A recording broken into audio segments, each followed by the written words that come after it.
Level Up Activities for Remote Learning. We are honored that you are spending time with us here today. If you're watching this recording and need the slides, you can see the link to the slides right here on the screen. We are so honored to have Kris here with us today. He is truly, boy, how do you describe Kris? He comes up with activity solutions and amazing tips and tricks that will completely blow your mind. So if you are someone that is just getting started with Seesaw, this will be a lot of inspiration for you. If you're already using Seesaw, this is going to also inspire you to try new things right away. So you are going to leave this session today with very clear tips and ideas that you can try. And Kris, take it away. We are so honored to have you back with us. Awesome. Thank you so much, Angela, and welcome everybody who's here. I so appreciate the opportunity to be here sharing with you guys. Before I actually start, I just want to give a huge thank you to the Seesaw team. They've absolutely done an incredible job with getting us onboarded and getting everybody in basically the world prepared for what we're dealing with right now, because we're kind of in these uncharted waters. And I just want to say a huge thank you to Seesaw for being on the forefront of that.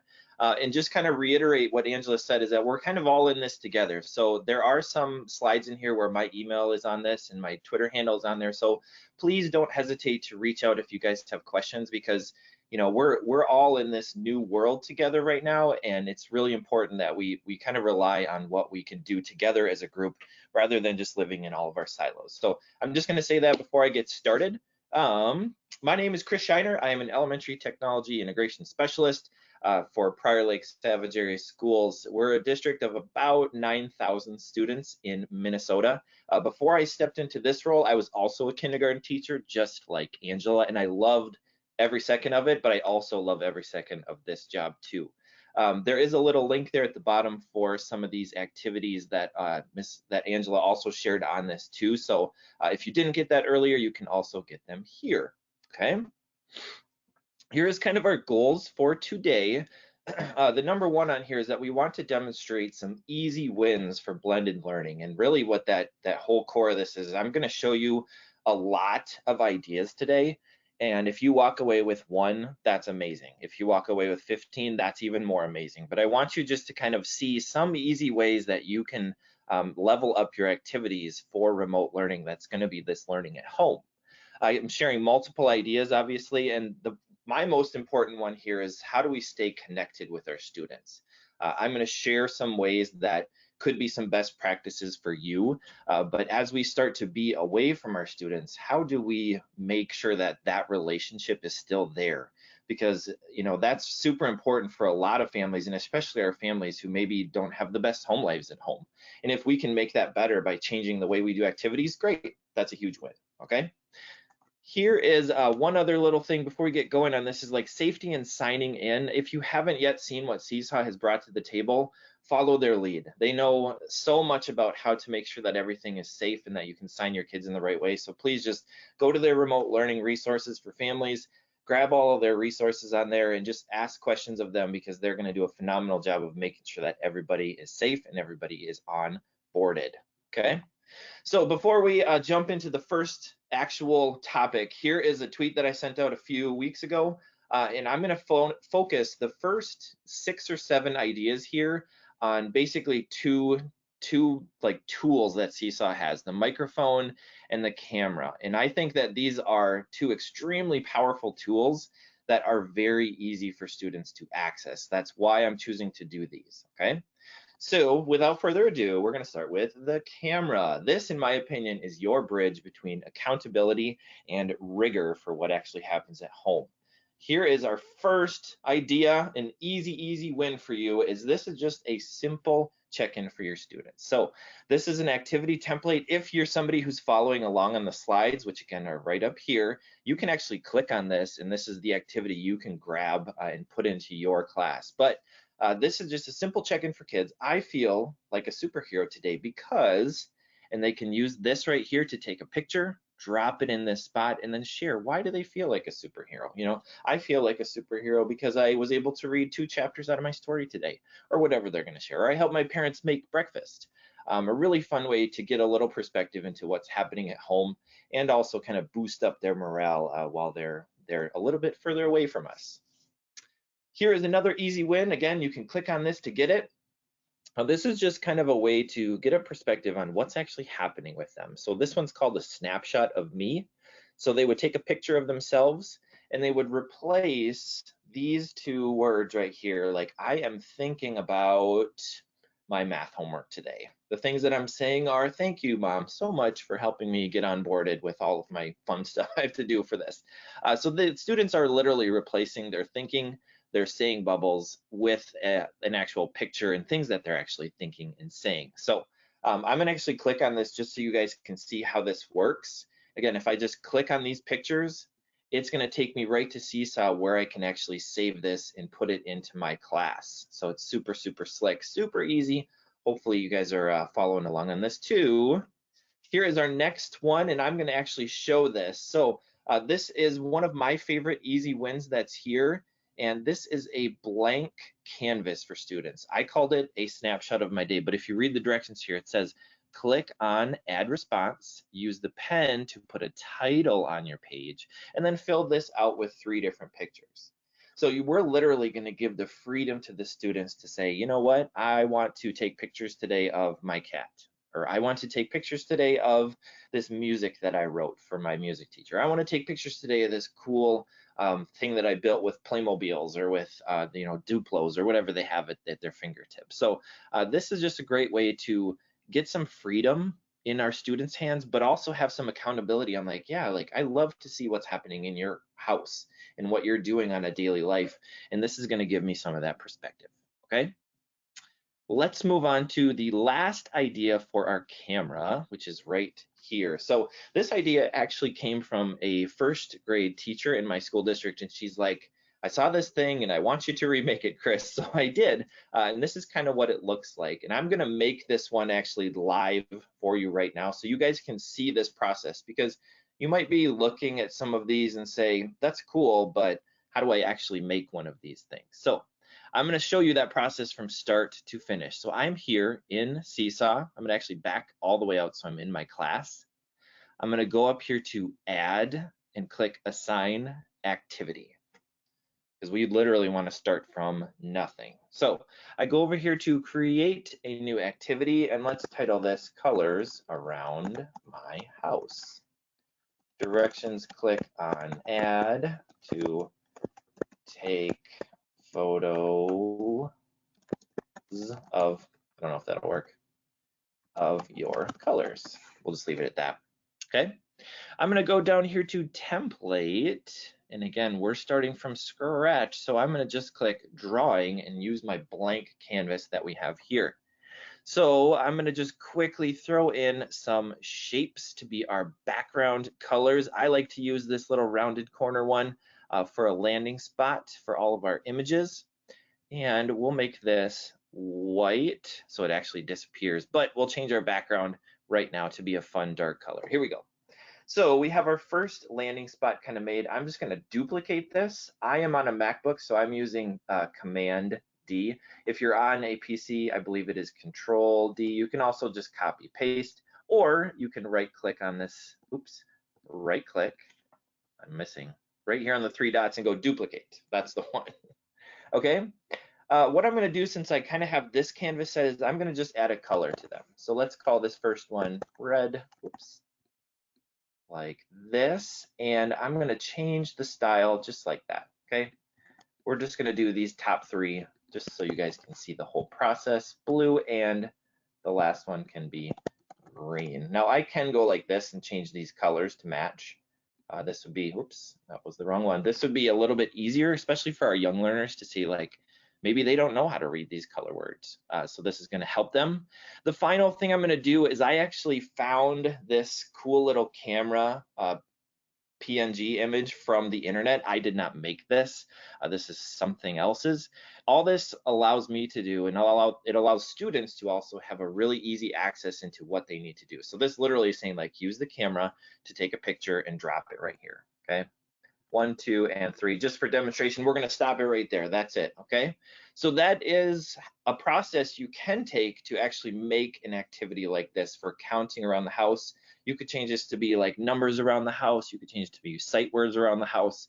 Anything that you want to relate to your students quickly taking pictures in your homes, okay? Oops, I clicked the wrong button off to the side. Here we go. The second big milestone was using our microphone. So we did all of the camera. I showed you quickly how to build an activity using the camera, but now we're going to talk about the microphone. For me, this is my window into what my students are actually thinking. It's a window into their mind because, especially coming from the kindergarten perspective, they're going to make a ton of mistakes typing on a keyboard, whether this is an iPad keyboard or whether it's an actual computer keyboard. And so if I can give them an easy window into telling me what they're thinking by just clicking the microphone button and saying it, I'm going to give them that opportunity, because that's a huge win for me as a teacher, and it's a huge win for the kiddos as they're at home. Here is the very first idea that you can click and grab. This is a fun one that just talks about counting. Now, this right here looks funny, but I'm going to click on it and show you what it actually looks like in Seesaw, because it's going to get even better if I save this. And we let it kind of load in our library. Here we go. Let's actually assign it. I'm going to show you like exactly what this looks like for kids. Here we go. Add response. So here is why this looks this way, okay? So backing this up, it looks like that arrow is pointing to nothing, but when you open this up as a template, it's pointing directly at the microphone. So this is like a foolproof way for your young learners to actually know where to click and what they actually need to do. So they would click here, talk, talk, talk. Actually, they're counting, counting, counting. When they get done counting or make a mistake, they would pause it. They would use their pencil or pen, and they would write the number, whatever they stopped on. I got to 17 today. Holy cow, that's a great number. Or anything like this, really fun and cute, okay? So that is the design of this actual activity. So instead of, like in the last one, I used some squares, I just used an arrow and pointed it over to the edge like that. So that is how this one kind of functions. It looks funny like this, but when you actually give it to students, it's going to point right at the microphone. So that's idea number one. Idea number two has to do with science, because everybody in the whole world loves science. This is supposed to be a way of capturing an experiment of your students. So this actually has 4 different slots for you to take pictures on it, along with an opportunity for you to explain it using the microphone. So Hey, if you want Kris. to talk about an easy way to actually access the science and the thinking behind all of those, this is a great way to actually do that. So, Kris, Okay? before you jump in, I'm Yeah, going to just interject for a second because please we're do. getting so many questions, and this was asked last time. They're like, Please. how do we get those cameras to appear on the screen right there like that? So basically, Kris has saved that as an image. So he is adding those as images. So basically, like a photo. So anything that you can save on your computer as an image can go to Seesaw on the campus. So that's how he has those there. I don't know if you want to add anything to that, Kris. Absolutely. No, I'll just quickly demo that again. I am on my computer, so I'm dragging and dropping, but if you're over Yep. here on this little camera Yep. option, editing, you can also upload something, Yep. and it's going to say, where do you want to upload it from? If I'm on my iPad, I Yep. can choose the device that I have, or I can just choose the actual camera image, and that's where I found it from. So, awesome. So he's including that as kind of another visual support for students to know that they're going to put a picture in each of these boxes. So they're going to go to that camera tool in Seesaw on the left panel, and they're going to put their own picture in that box to replace that, camera icon. That's correct. Awesome. I'll keep on chugging if that's okay. Let's go back to present. Awesome, awesome. The third idea here, and the one that I'm going to start to kind of pull apart a little bit, is another great one for reading.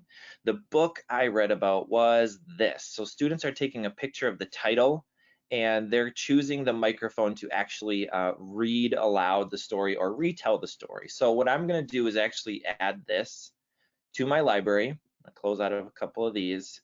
And I'm going to take this and I'm going to level up this idea. Like I'm going to take this one and I'm going to even maximize this even more And I'm going to show you that process right here, okay? So I have the activity. Now, whether I made this or somebody else makes it, you can go down here to the 3 dots and you can actually copy and edit the activity. So I'm going to do that and I'm going to level it up. I'm going to make it even better than it already is.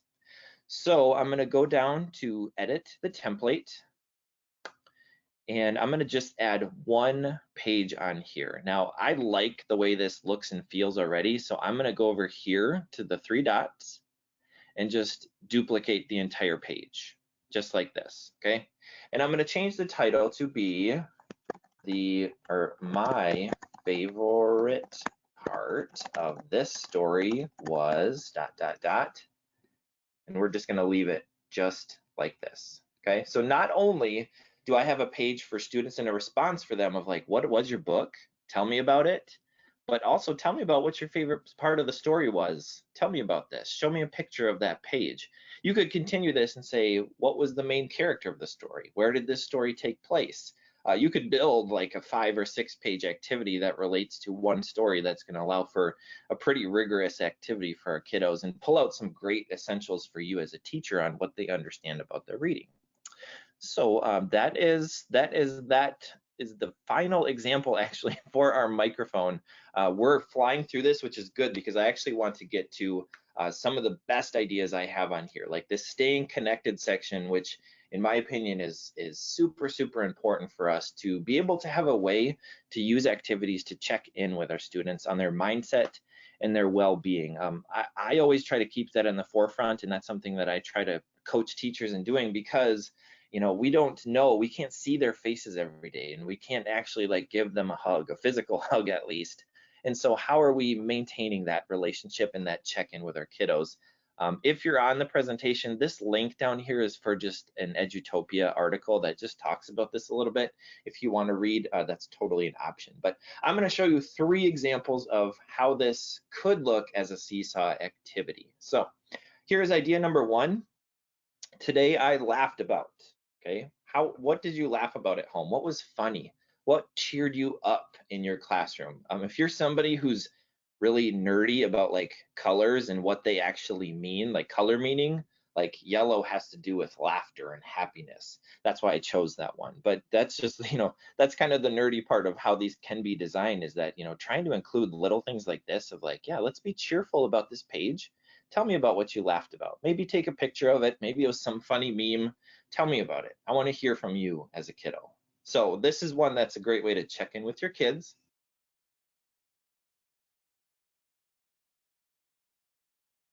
Here is another one, again, trying to match colors with feelings. Caring has to do with like pink and like reds. I felt cared about today when, here is what it is. So I, again, concluded an opportunity for the microphone on here, but the students, instead of taking a picture, they would just write on this canvas. They would use the pen tools and they would be able to actually write on this. And I'll show you the difference in how I wrote this. So the directions say they click on add, click on the microphone to tell me your story, and then use a pen to either draw a picture or to write the story out for me to give a little easier access and to give a different change up rather than taking pictures every single day and using that as they go. Okay, we're going to go on to the next and final idea here for our connected. So this one is just, I feel like a leader when I did this. Again, this is a fantastic perspective for you to actually hear. How are your students feeling like leaders when they're at home? Maybe they helped their mom and dad cook something. Maybe they helped their little brother or sister with their homework. Those are things that maybe we wouldn't know unless they actually shared that with you. And it'd be awesome for you to turn back on the students and just say, I'm really proud of you for doing this, because this showed me that you can be a leader no matter where you are. And I'm proud of you for that. And that right there, that connection that you're still maintaining through a digital world is priceless, at least from the parent perspective. Okay, so we are on to step number 4, and this one is probably the most important for me, at least right now, where our teachers are kind of at. And this is going to demonstrate some best practices for how you can truly level up some activities. What this essentially is, this lesson recording, is how do you use Seesaw to record mini lessons for your students? so that you can basically create activities that are like one-stop shops for all of your kiddos. So I have 3 quick demonstrations that I'll hopefully get through, and then we'll finish up with just one little low-tech activity on this one. But this is our first one. I'm going to click on it and go straight into the actual editing of this one, because I want to actually show you how to host mini lessons for your students. So here is our activity. Now I cheated and I already kind of started it, but I'm going to click edit. Well, we'll click copy and edit, I guess. And I'm going to click right here to actually show you. But actually, before I click, when you are designing mini lessons, when you're going to record a lesson for your students, this is a really important thing on here, is that you want to make sure that you put this mini lesson in this slot right here, which this is that multimedia or example slot. The reason why is that if I put it down here in template, my students would just be listening to me for their actual template and have nothing to turn in. So I would have no like accountability on what did you learn? What kind of things did you take away from this? That's why you want to put it here. So this creates like a clickable and a video that you can actually listen to if you put it in this slot.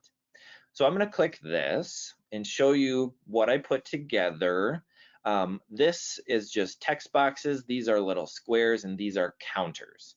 Now, there is another version here if you're somebody who likes to, find the best workflow. If you wanted to just use one of these big base 10 sticks like this, you can make one of these 10 frames really, really fast by just dropping it in, and you have like a 10 stick that's super big and basically a 10 frame for you. Okay, so that's just a little cheat, a little workaround for you if you guys want to do that.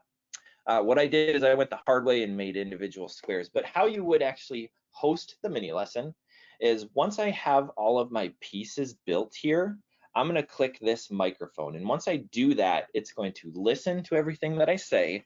It's also going to record everything that I move. So I'm going to do just a really fast demonstration because I want it to upload quickly. If I click this, it's going to give me a countdown, 3, 2, 1. Hey students, and welcome. Today we're going to talk about addition. We are going to do the math problem. Let's do 6, 1, 2, 3, 4, 5, 6 plus 2. What I can do with this is actually take and move these two up to the top. So I'm going to move them and then X them out so I can find my total of 8. So our total is 6 plus 2 equals 8, okay? Pretty quick. Not a super great example if you're actually going to use this, but I wanted to just show the process. So I'm going to click done. Actually, before I do, if you see this in the top right corner, you get 5 minutes, and that's 5 minutes per slide. If you see over here, you can have multiple slides for your demonstrations. So that's 5 minutes per slide that you can actually record. Today we're going to talk about addition. We are going to do the math problem. Sorry, I clicked the preview button accidentally. What that would do is create a movie right here that's going to allow your students to listen to you. They can see the mini lesson, and you still have the opportunity to put in some templates for your students. So if you had like a PDF of addition worksheets, you could just take those and drop those right in right here on the upload button.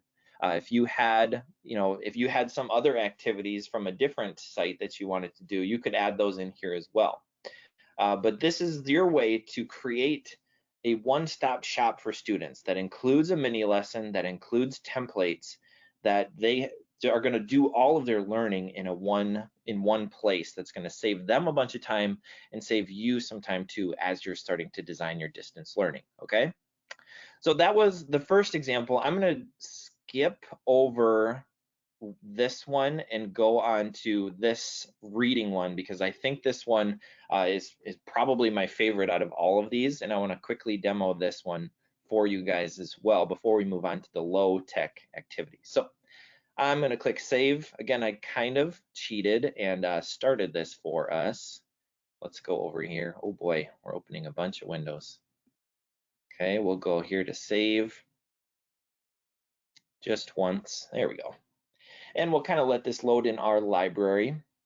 Pro tip, like $1,000,000 tip, if you take anything away from what we're learning here today, I want you to take away that trick of 5 minutes per page. And the reason why is that what I can do is I could have a page that looks like this, blank page, and I could just call this like recording 1 or whatever.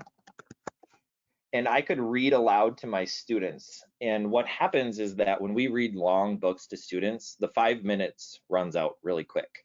But what you can do, since you get 5 minutes per page, is you say, guess what? This page is recording 1. This page right here is recording 2. The next page is recording 3 or whatever. And you can basically create a chain of recordings that's going to allow you to take almost as long of a recording as you want, because you get 5 minutes, 10 minutes, 15 minutes of recordings. Like, that's a really long time for you to be able to give something to your students. So you could read aloud to your students. You just have to be a little bit careful about recording per page as you start to build your mini lesson. Okay, so that right there is your $1 million tip. That's something that I've been sharing just recently, so it's new to me, and it's new to all of our teachers.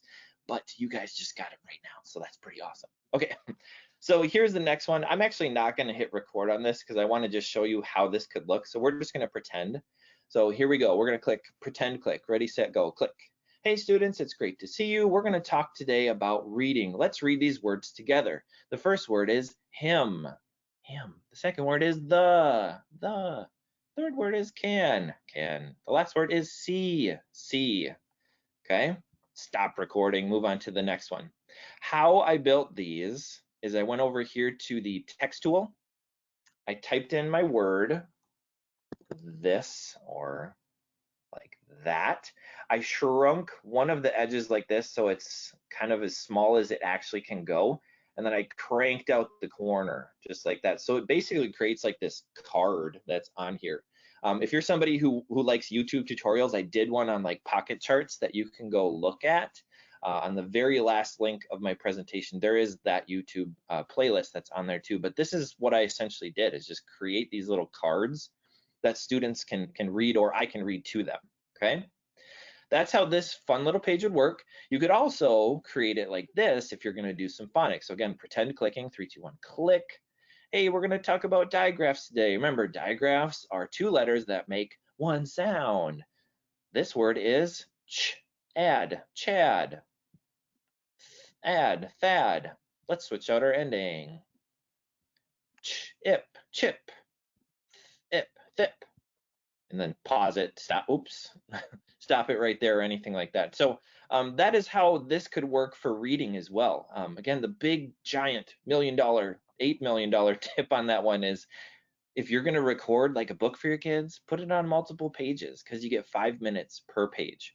Again, I didn't put anything in our student responses, but if I had something, if I had a PDF, if I had another activity that was there, I could just link that right in on here, okay? The last tip I want to show on mini lessons, because this is something that that could be a little bit new to some people, is that if I had an activity that didn't have a mini lesson, okay, so let's go to one of these. Let's go to this one. So let's say we have this activity, and if I go over here to edit or copy and edit, I can already see, oops, I don't want to do that. Let's copy and edit. I can see right here that there is no mini lesson because there is no multimedia or instruction. I can add that right now, and I already have my templates built for me. Like, this was pulled from the activity library. This was actually one that I built, but if somebody else built that, I can still add mini lessons to already existing activities to create that extra layer that's really, really going to help my students down the road. So that's another great tip for you. If you're somebody who's like, I don't have time to design all my mini lessons and design all of my templates for my kids, just add one layer on there. Add that mini lesson layer, start with that, and then you can go forward from there, okay? So that is it for the specific recording of lessons. I had one more planned here on money, which is really, really fun, but I want to make sure that I can get to some questions here before we keep on moving. So the final stop that we're going to take is low tech ideas. Some people would argue that almost everything that I showed was relatively low tech, but these are trying to be as low tech as possible, because what's kind of said here is we want to make sure we're balancing what our students are doing at home. We don't want them sitting in front of a screen like a zombie all day. That's not super great for kids either. So how do we build activities that are going to allow us to bridge that gap between, gaining your content through a device, but then also showing me what you actually know and understand. So this is our very first idea. This has to do with non-standard measurement, and how this would work is this is kind of like a number frame for them, but they would take a picture. Actually, I'm going to click on this because it's a lot easier to explain if we go to this. So your challenge, let's zoom in. Find one large item you want to measure. Next, find a smaller item to measure it with. So we could say for my large item, I'm going to find the couch. For my small item, I'm going to find a pencil or my shoe or a paper clip or whatever. And their goal is to use this frame over here to fill it in. So they would take a picture of the giant thing. I measured my couch or my dad or my sister. I measured them with a cube or a Lego or whatever they have, and it took 267 of them to reach the end, or whichever they fill it out with. So it's a fun way for you to engage them and get them to kind of do, typically a worksheet style activity or a worksheet style learning in a fun way at home that's going to get them moving around the house. It's going to get them engaging with potentially people around them or other items at home that maybe they wouldn't have thought up in that certain lens there. So that is my first low-tech idea. We have two more, and then we're going to pause for some questions here. So this one is probably my favorite, and I'm going to show you how you can change this one up. We'll save it, and then I'll start talking about it. This is a Lego Tower challenge, and a lot of us have probably done like STEM challenges for our kids or build challenges. This one is set up in a really fun way. So the cost of building is what it's titled. The goal is to build the tallest Lego tower, that you can. Be mindful that each Lego brick costs $1. Okay, this is all pretend stuff right now. Click on add, take pictures of your tower, write the total cost. My tower was blank inches or centimeters tall. If each Lego cost $1, it would cost $250 or whatever. So let's pretend that I am a student, or I'm a teacher of like 5th grade kids, okay? And $1 is too easy. You can go in here and go like this. Let's say that we're going to say, guess what, kids? We're going to make this hard. Each Lego now costs 17 cents. So instead of you having an easy like one-to-one counting, you need to now say, well, I used, 112 bricks. What's 112 times 17? Like that's some serious math skills right there. If you change the value up here, you also just can click on the template and change this phrase down here to say, if each Lego costs 17 cents, it would cost blank at the end of the day. Okay, so that's a really easy way to change that up to build a rigor for your students. You could also say, be mindful that you can only use 5 Legos. Be mindful that you can only use, certain types of Legos, or whichever you want to start to challenge your kiddos in that realm. Okay, final idea. Final.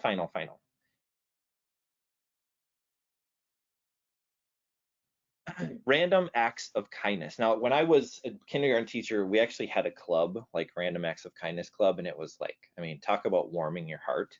So this is that idea put into a Seesaw activity here. So the goal for students is to actually complete, or not really complete, but and I did write the word complete one random act of kindness in your house. So whatever they're going to choose to do, whether it's I'm going to go and clean up the laundry for my parents, I'm going to pick up my toys without even being asked. Boy, wouldn't that sure be nice. Just some fun little random act of kindness that they could complete at home and then tell me about it. This is a great way also to kind of tug on those SEL skills, like how are you helping your family and everybody in your house to just be a little bit happier. And this is just a great way to give students a little bit of a challenge, but also then check in on like, what did that actually make you feel like? And how does that turn around for you? And how does that kind of motivate you, I guess, to maybe complete some more as you continue the rest of our time doing this potentially, okay? I am ending with this page right on here, and then I'm going to take some time for questions because we covered a gazillion things in a little bit of time, and I want to make sure I leave some time for that. So here is some other ideas for us. The number one on here, like hosting a recorded morning meeting, that has been like an absolute go-to for us as a personal family, is that our teacher does that, and it is so critical for us to, for my kindergartner, to hear my teacher's voice, to see their face, to just listen to them read a story, all kinds of fun stuff like that. So just reading to your students, recording a morning meeting, connecting with them individually, whether that's you just sending a little note to them, a little audio note, or recording a video of you saying, hey, you know what, Michael, I really miss you. I hope that you're doing so well in this distance learning. If there's anything that I can do to help you, please let me know. And then the last two on there, just being appreciative of this new partnership with our families, because it's brand new for everybody, especially our families, on how they support them and how they can, be that teacher at home when you're actually not there. So just saying thanks to our families and being appreciative of them and those parents who are really bending over backwards sometimes for what we have going on. And then being mindful of kind of what's going on at home. Those are all critical things in there. So I'm going to go to the next slide. I'm going to stop right here and pause for some questions, because I want to make sure that I get some questions all finished out. So many questions coming in, Kris. So get ready for it. Let them fly. No, all sorts of good things. So the first thing that I'm going to say is, of course, we keep using this P word all the time, which is patience. We love everybody's patience in, obviously everyone's jumping into a whole new world of teaching and instructing. We are trying to help each other through this process, and we just kind of keep sharing that word, right? So we're going to hop into questions here today, but just know there's likelihood we're not going to get to everyone's question in this session. So I really want to make sure that you are aware of the phenomenal Seesaw community of teachers. So one of the spaces we're constantly sharing is in the Seesaw teachers group on Facebook. There is always conversation happening there, idea sharing, troubleshooting. We do live Q&A sessions like this webinar, actually Monday through Friday, every day at 9 a.m. So I encourage you to come to that as well. It is listed on our training site. So a couple things, Kris, and I'm hoping that you are going to feel comfortable doing some live demos. The biggest thing people want to see, if you could back up to that template, the easy one, even just with the colors in the house. If you could just demonstrate, Kris, how students get the photos into that template, that is something that is just blowing people's minds right now. So they want to see what that actually looks like how does that actually work? So if you could just show that, that would be awesome. I realize this might be like putting you on camera unexpectedly, okay, but you can just kind of share that. That would be the hot question number one to start with. Absolutely. So I just opened a template. I don't actually have the icon on here, but students can add photos to any template that you provide them. So I'm going to click here on this little photo button as a student, and I'm on my computer. This might be a tiny bit easier on a device where I just click camera. It's going to look through my camera. Hey, here I am. It's all nice and fun. We're going to go 3, 2, 1, cheese. Well, I wasn't cheesing. Oops. Then students have the ability to just resize it and drop it right on here, just like that, so that they can submit that work to me as a teacher. Now, like I said, I am doing this on a computer. It's a little bit more clunky than if I was on a device. It's actually a little bit slicker because they go straight into the camera and it drops right in there. Like my kindergarten student submits pictures in this way every single day, and it's no problem for them. All right. So another question coming in is, how could you test these activities out as a teacher before you share them to your students? What tips would you give for that? We know we have our friend sample student that people might not be aware of yet. Absolutely. I will actually demonstrate exactly what you said, because that is my recommendation. Yep. So if I had this awesome activity that I built, let's pretend it's this one, I can assign this to my class. Just click like this, assign to my class. We'll go check it out in our Seesaw training. And if I click here to add response, oops, it jumped me right in. Sorry, I'm going to back out of this one. If I jump right in here, I want to make sure that before I do this, under my wrench, there's an option for a sample student that is turned on, and it's right here. If you can see that one, enable sample student, okay? What if this is actually on, when I work on this and I turn this in, at the very end, it's going to prompt me on who do I want to turn this into. So I could go in here and I could mark this up, I could draw all kinds of fun stuff. I could show what I'm actually learning as a teacher, excuse me, as a student, so I can experience what they do. And then when I hit check, depending on your sign-in mode, it's going to allow me to choose my names. Now we're signed in right now through our Google sign-in, which is why you actually didn't see names on this. So that actually, if I switch that quick, do you want me to show that again, Angela? I think, I think it's okay. So basically, I'll just kind of explain it verbally if I can. So do you see on the right now on Kris's screen, it says sample student, right? So because what he's saying is because he's signed in, number one, as a teacher, but also number two, already in his Google account, it just knows that about it already, him already. So he's not giving an option to choose the sample student.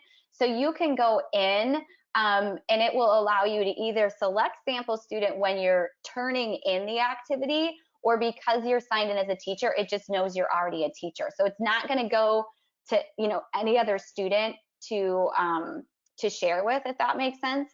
The other thing that you can do, Kris, and I don't know if you actually showed this step, that you could actually only assign it to sample student if you wanted to.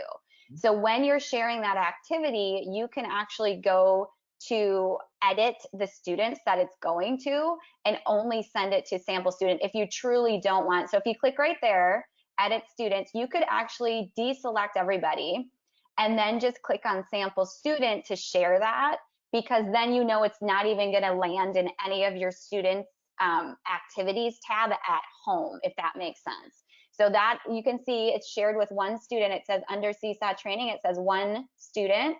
So then he's going to assign that to the class, and that just ensures that it's only going to sample student. So if you really truly just want to play with it as a teacher and see like, oh, what is this going to look like for my students? You could do that and share that. Just keep in mind, yes, thank you, Kris. On the left, it says assign to one student in Seesaw training. So you're going to see, if you go down to the one he previously shared, it said assign to all students in Seesaw training. So if you are assigning that basically to yourself to test out, just remember you're going to need to go back to that activity in your My Library to officially assign it to all of your students after you play. So that is a great way to kind of just play around, if that makes sense. But it's always a good tip to kind of experiment with it first before you unleash it to everyone, and just, if you think they're going to be confused by something. Absolutely. All right. Other questions coming in. Lots of questions about, I'm going to just clarify some things about multi-page activities. So Kris was demonstrating some things with multi-page activities. In order to create multi-page activities, you do have to have the premium version of Seesaw, which Kris does have. So if you want to use some of the amazing multi-page activities that Kris has published to the Seesaw library, you can do that even if you're using free Seesaw. You just can't modify or edit that activity, if that makes sense, but your students can still respond. So that is something to be aware of there. Okay, other questions coming in. Okay, huge question that we're hearing really, really consistently is how do we get those icons in the activity? So what you do is if you go to help.seesaw.me, our help center, and search icon shortcuts, you will actually pull up the article that tells you exactly how to get those icon shortcuts to show up in your Seesaw activities. So that is definitely a pro tip. It is really helpful to have those icons in your instructions, not only for pre-readers, but also students that can benefit from that extra layer of support of having that visual cue. So these are kind of the secret codes that you have to type in. It will only work if you're using any of the codes, of course, listed on this document. So that's where you'll find it, at help.seesaw.me. All right, lots of questions coming in. Let's see. Can you talk, Kris? This is a great topic to discuss in this session. Yep. So, as a student, when they sign into Seesaw in the activities tab, Kris, can you just give a quick run through of what they're actually going to see there? And then I'm going to actually share some just pro tips. Sure, absolutely. So that what students see hinges on what your sign-in mode is. Now, if you're signed in, let me actually go here to kind of show this, and I'll talk to them as we go. So your student sign-in mode has three options. The first Well, and one, Kris, I'm going to interject for 1 second because I want to just clarify. I know where you're going with this, and I want to clarify something. yep, So, if you're using if you're using home learning codes with your students, or if you're using email, Google, Clever sign in with your students, everything is going to be set up with what Kris is about to say in terms of activities disappearing. It doesn't matter how your class is set up. So just like preempting that. So if you want to just explain, Kris, kind of how the activities disappear automatically from their sure. feed, that would be perfect. Absolutely. So we can see here that there is all the activities as a teacher. I see them all no matter how many students have responded to them. What happens on the student end is, let's go to this one because there's two responses. If students complete them, which none of these actually have, but once they complete them, once they're signed in through those home learning codes or through Google, it actually disappears from their feed. So they only see the activities that they have not added a response to. That they also disappear before you approve them. That's something that we've kind of troubleshot through also, is that even if you don't approve it, this activity still goes away for students because they've actually added a response to that. Yep. So it's kind of like it's great in the sense that when a student signs in to their Seesaw account, it actually drops them when they're using that home learning code, it literally drops them right into this activities tab. So they see their list of activities waiting for them. Now, a couple of things that I want to point out, I'm going to have Kris actually demonstrate. As a teacher, Kris, can you go to the green add button and then just go to assign activity? Because I want to show you something to just completely ignore. So when you are assigning an activity, let's go into the community library for a second, Kris. And what we're going to do in that community library is we're going to find an activity that we want to save. And let's just click in this remote learning first grade collection at the top. Let's just try that. So if you click into this collection of some resources that we have curated for you, Kris is just going to select one and just push the heart on one that he hasn't already saved. So he's going to save this now to his My Library. Do you see this blue bar at the bottom? The blue bar at the bottom says assign to my class. Don't touch that. Just like leave it alone right now. Because if we click back on My Library right now, and we click on that My Library tab, it is safe and sound in your My Library. Some teachers feel like if I don't hit that blue button, my students are never going to get it. But if you are, if you're like me, potentially planning your entire week and you keep assigning those activities as you save them, what is going to happen for your students is they might have like 50 activities in their feed of activities. So you really want to be thoughtful and conscious about when you are sharing those activities and actually assigning them from My Library to your students. And then Kris, if you go back into your just activity feed there, can you show them how on the teacher end they could actually delete an activity from that feed to clear it out if for chance maybe they've already shared 25 activities to their students? So even like especially one of these example ones, like Yep. no one sees this except me, so this is just a pain in the way. So I go down here to the three dots and just delete it, and I don't have it in my feed anymore. And it's my way of clearing things out so that I stay more organized.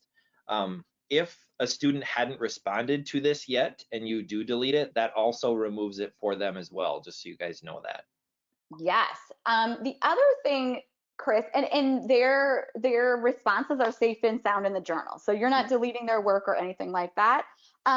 Question coming in, can you organize activities in this stream for students? And the answer is no, not yet. So they're going to see the stream of activities you've shared to them. They will disappear from their immediate view when they have added one response to them. As a teacher, though, if you are in my library, you can actually organize your activities in collections. So you can go into your library. I don't know if Kris has any collections set up, but you can create, oh, of course he does. Here we go. So you can actually create collections to get your activities organized for you as a teacher. So Kris, do you want to just show how you did that? Absolutely. And I'm going to just let this load here. So what I do is go to the activity first. You have to click on it to kind of pop it out. And then down here in the corner, these three dots allow me to add it to a collection. So once I click this, it shows the collections that I already have, but this plus in the corner allows me to make a new collection if I don't already have that there. So I added it to math. I can click view collection and just kind of see what's going on here for that specific collection. Awesome. So that is on your teacher side of things. So keep that in mind. That's on the teacher side of things. Could I share one tiny yes. organization tip that I, because this is a pro tip that our teachers are working through also. That when a teacher shares out a schedule, let's pretend it's like math first and then ELA and then science, we tell teachers to actually assign their activities in reverse order. Because this way, like if I had math first and I assigned this one like last on here, they wouldn't show up in the same order for students. So like as I continue to do more, they're going to show up on the top. So if I had science last, I actually want to assign the science activity first so it lands at the bottom. I hope I'm explaining that right. Yes, you totally are. So basically, right, you think about what you want your students to be doing first in the day, because that's going to be on the top of their feed, but that should be the last activity that you actually share to them or assign to them, because it's going to show up in that order that you shared them. So you would actually start with, it sounds a little funky, but it will make sense when you try it out and when you actually view the activities tab, because you'll be like, oh shoot, I wanted them to do this math listening center activity first. I should have shared that last, because that will visually then show up first in the stream for them. But yeah, that is a great pro tip, 100%. Okay, so can you talk, Kris, about scheduling an activity? Now, this is a premium paid feature of Seesaw, and this is actually amazing in the sense that it allows you to not totally inundate your students with, blasting them with tons of activities at one time, but it also allows you to kind of plan ahead. So you can go ahead, Kris, I'll let you explain. So if I find the activity, it doesn't have to be one I made. And if I click on the class that I'm on here, there's a schedule button on the left, which will allow me to set a date and time when this is released. And just like Angela said, this is a great way to start to plan ahead in my classes so that I don't have to go into this every morning or every night and assign these. Especially if, like, for example, if you wanted your students to read a book every single day, and you didn't want to assign that every single morning, you can assign this multiple times as your activities so that it just kind of shows up in that morning for your kiddos. Once I set the date and time, you just have to click assign to the class, and it is now scheduled to show up. And I'll show you the difference in what it looks like here. Once I'm on here, it says it's assigned, and it's assigned on April 3rd at 10:41 a.m. That's when it's going to be released to my students, which is right now. Right now. So do you see there's a little scheduled tab? So it says assign to class on the right, and then under that, So, and then on the right, under your activities tab, it will actually have a separate tab where you can see things that are scheduled to go out. So that's another spot to look in terms of things like, oh, I've scheduled those to go out. They're waiting right there. So. All right, so many questions still coming in. We've got about 4 more minutes. This is another huge one. And Kris, I have some solutions that I've heard, but I'm curious what tricks and tips you have up your sleeve. So one of the questions we get a lot is, how can I group my students? So when you are assigning an activity, you do have the option to edit the students that it goes to. So we do not in Seesaw have a grouping feature, meaning like you're in the red group, you're in the blue group, you're in the green group. But I have some hacks that teachers have shared with me. I'm curious if Kris has any hacks that he has shared with teachers for Sure, this. sure.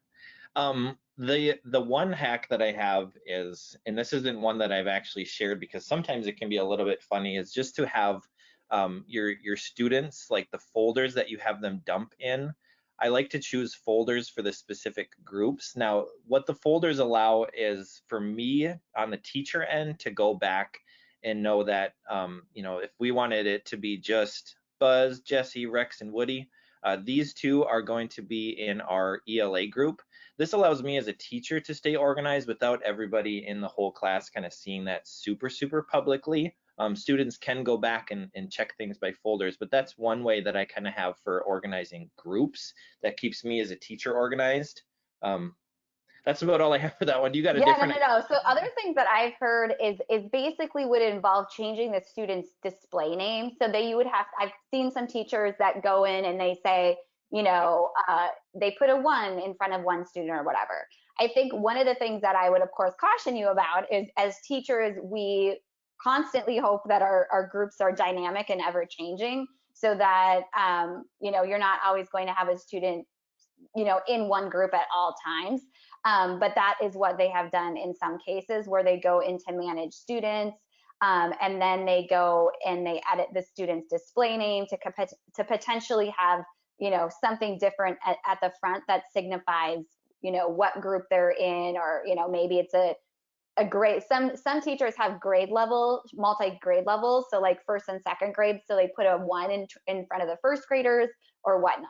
So that's kind of one of the tips that I've heard, but it does take a little bit of additional work for sure. So, okay, Kris, I'm going to have you go back to the slide that shares all of your contact information because we are just about at time right now. What I would like for everyone here to do is just feel free to reach out to Kris if you have additional questions. By no means have we even skim the surface of all the questions coming in. So I really suggest that you hop into our Seesaw Teachers group on Facebook if you're not there. Tons of things Kris has shared there, and he's got his playlist on YouTube of all sorts of tips and tricks, and he'll go step by step for how to, basically make all of these things come to life. But we really are so appreciative of Kris showing up and sharing his ideas and really giving us a lot to think about as we leave. I think the biggest things to remember are we want to stay connected with our students. We want to give them options to create and share what's happening in their home. And I think Kris has given some really actionable ideas for making that happen with your students. So Kris, thanks so much for coming today. And everyone else, we hope you join another session. You can simply go to our website to find some more trainings to attend. Thanks, everyone. Thank you.